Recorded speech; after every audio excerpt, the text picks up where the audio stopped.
Hello and welcome to the Flix Forum podcast, where each episode we go back and we look at a Netflix original film in the order of release. Today we have Netflix 445th film from 2021. It's the South African romantic comedy called Little Big Mouth. This one, it's directed by Gray and Ziggy Hofmeyr and stars name-apps Amanda du-Pont, James Borthwick and Brady Hofmeyr. I'm Jesse and I'm your host. Thank you for joining me today for this Netflix original film. As always, if this is a movie that you haven't seen yet and you're interested in checking it out, give us a pause and come back a little bit later on, because as we go throughout this show, I'm going to spoil the movie and talk all about the ins and outs, the characters, the scenes, and some other takeaways. So last chance, because we're going to jump into the Fast Flicks, where we do a quick little summary of what the film is all about. So this one, it's about a young boy who tries to scare away his mum's new flame. That is the gist of the story. Little Big Mouth, an interesting title, which I'm sure we'll talk about very, very soon. On Netflix, their logline is, kicked out of his band and home, a playful guitarist takes refuge with a bookkeeper, her son and dad. Is it possible to make sweet music together? Lame. What about around the world? Well, in Spanish, it's called The Boy from My Nightmares. There you go. That adds a little bit more context rather than Little Big Mouth. In Portuguese, it's called Little Chatterbox. I really don't get this idea of him having a big mouth, because he doesn't necessarily talk an awful lot. This little boy that's trying to scare away this musician guy from his mum doesn't talk a lot. A lot about actions anyway. Croatian's called Little Barker. Yeah, okay. Finnish, it's called Boy's Gold. Nope. In French, it's called Luke Kills Love. There we go. That's the best title so far. He's trying to kill the love of his mum. In Greek, it's called The Little Troublemaker. That makes sense. In Hungarian, it's called Luke the Loudmouth. He's not a loudmouth anyway. In Italian, The Little Party Pooper. Not bad. In Japanese, I oppose my mum's love. Yes, this is great. I love that one. In Norwegian, it's called Small Mob. Nope. In Polish, it's called Little Tease. Sure, that makes sense. In Romanian, The Little Rich Mouth. No. Chinese, it's called Small Mouth or Dear Little Trouble. Not bad. In Turkish, Little Disaster. Fine. Ukrainian, it's called Brawler. It doesn't really start any brawls.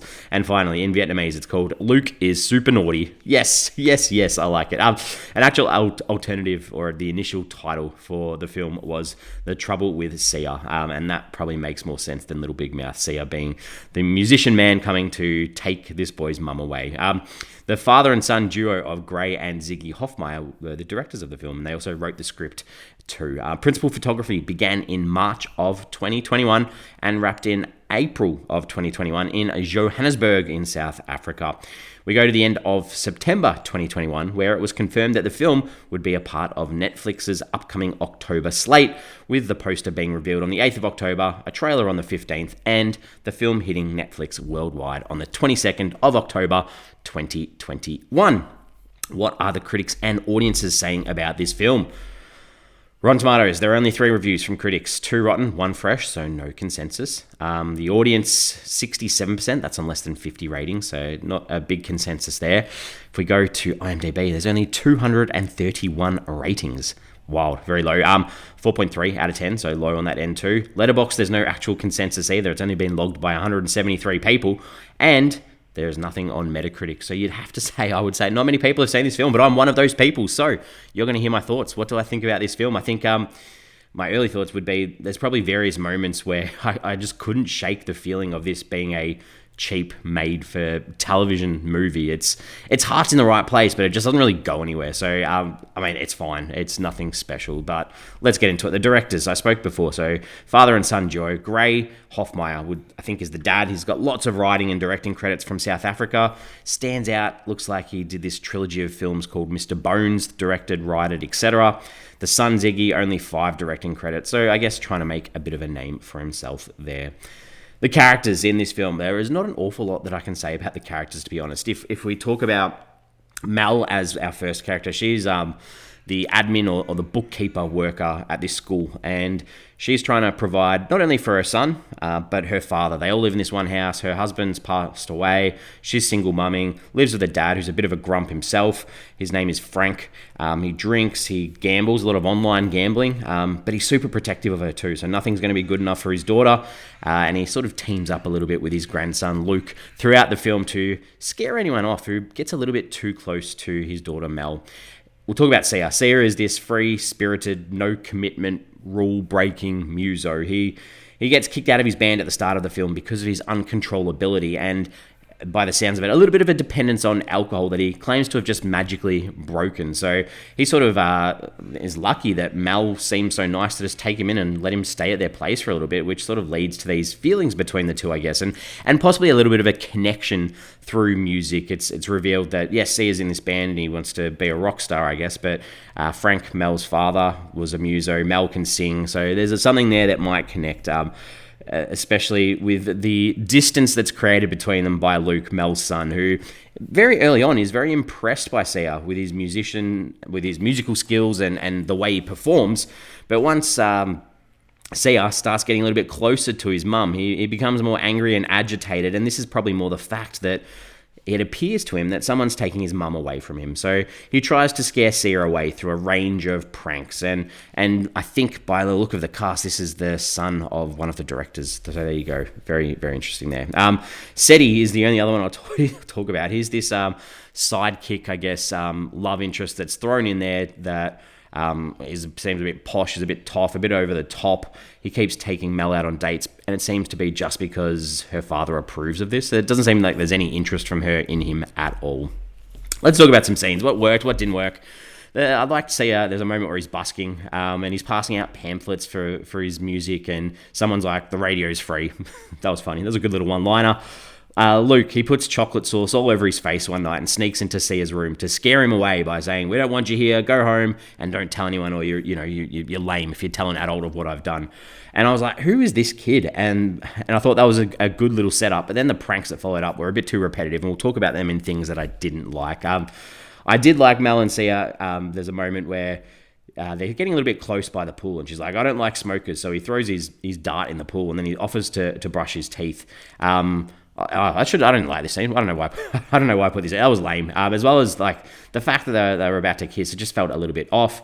I did like, though, so this is the follow-up, I like that Luke's there watching and he thinks that his mum has kissed Sia with tongue and that they've made a baby. And I found that humorous because then he tells his grandfather, Frank, he's like, and Frank's like, "Oh, what do you know about this?" I thought that was quite funny. The things that didn't work, the opening wedding scene and Sia having to go back the next morning to get his wallet at this school where the venue was. It just wasn't impressed. It just felt like this poorly made midday movie, and I was like, oh, this is going to be a slog. So that put me off a bit. Sia, he goes to this hotel room because he needs somewhere to stay, and he tries to barter with the concierge to try and pay to sleep on the couch in the foyer. And then he ends up in a bus shelter with all these homeless people, and they're coughing and farting, and there's rats. It just wasn't funny. And then when he does stay at Mel's place for a night, he sneaks in without permission, and he pole vaults over the fence to get out, and there's this freeze frame shot. That was super lame.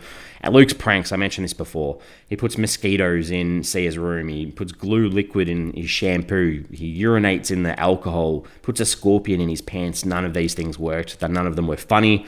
This Seti guy I mentioned before, his grossness, he like rocks up for a date with Mel and he's like, "Here's a rose for you, my fantasy," and he sings Phantom of the Opera to her after taking her to see it. All lame.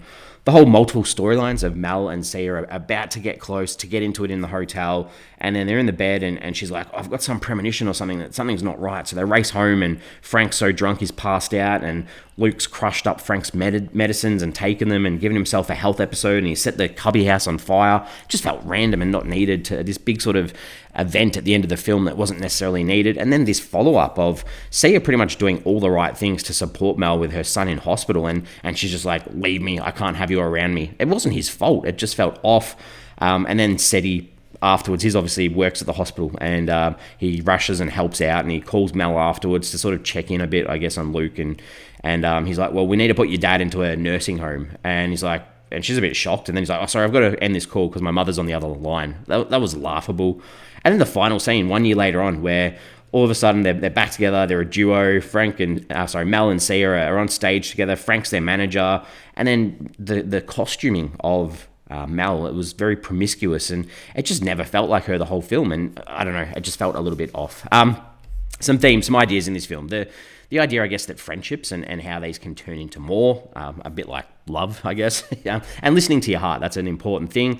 There's a little bit about creative freedom, and it can be limited, I guess, if you actually want to make money and not just play weddings. You've got to fit the mold sometimes, because there is no good or bad art, but you do need to be able to express yourself artistically, I guess. And finally, that finding comfort and happiness and acceptance with the place that you call home. And you've got to chase your dreams, pursue your dreams.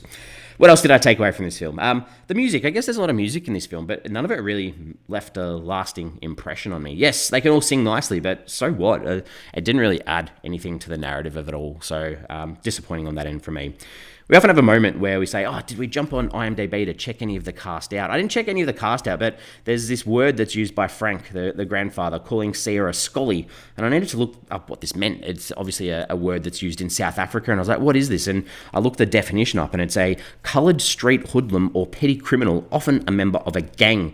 And it was formerly the phrase scolly boy. And this makes me wonder a little bit, why is Frank a little bit of a racist? Because his daughter's mixed colour, so is his grandson. So it just feels a bit off if that's what that word meant, and he's using that in their presence. Some questions, some pondering, some thoughts, some ideas to finish this off. I mean, if the title of this film meant that the kid in this film, Luke, was all sassy and had lots of attitude with his mouth, I would get it, but that's not the case in this film. It's all these physical, practical pranks that he pulls on Sia. So the title to me is ordinary. And especially considering how intelligent Luke is set up to be at the start of this film, with his elaborate pranks and with his animals and his interests and all these things.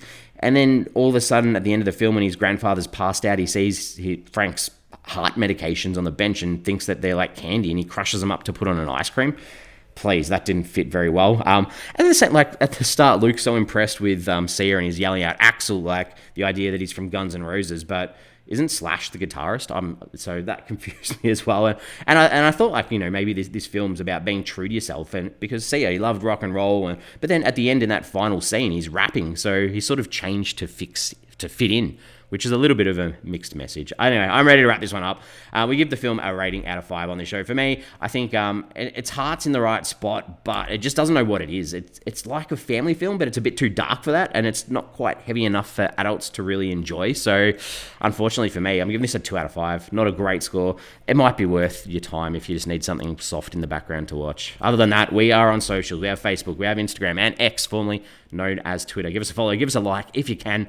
The question I wanted to ask on socials was, why does Mel like Sia? What's the appeal to him? Is it his good looks? Is it the way he sings? What stands out? Other than that, we're back next week. Next week, we've got a film from 2021. It's a thriller called Hypnotic. This one is directed by Matt Angel and Suzanne Coote. It stars Kate Siegel, Jason O'Mara, and Dul Hill. So give that one a watch. Come back next week. Hope you're enjoying it. This show, give us a 5-star rating on any of the podcast platforms if you can, to get our episodes out to more listeners. But as always, appreciate your time, and I will see you next week.